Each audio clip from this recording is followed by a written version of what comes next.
Hello guys, my name is Hardik Sagar and today I'm going to show you how to increase the speed and smoothness of your cube by one ingredient only. And nowadays my cube is working like this, a very hard cube, and I don't like the hard cubes. I like smooth cubes like this, this one. I've upgraded it speed and smoothness by only one ingredient, which is this, a petroleum jelly Vaseline. You can get it in a mall or any place, in a chemist. So now I will pick out a piece from a cube. It is taken out. I will put it back. So guys, now we have to put some petroleum jelly in this. This is the petroleum jelly only.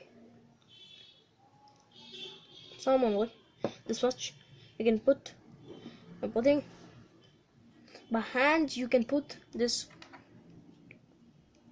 or by anything. It's easy for you guys.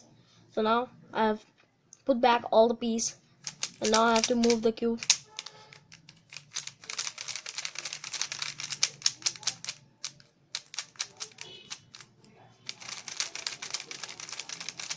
So guys, now you can see my cube is got fast. It is getting sticky also because petroleum jelly is coming out of it also, guys. So that's was all. So guys, if you like my video, so please like and subscribe, and don't forget to share my video. So thank you guys.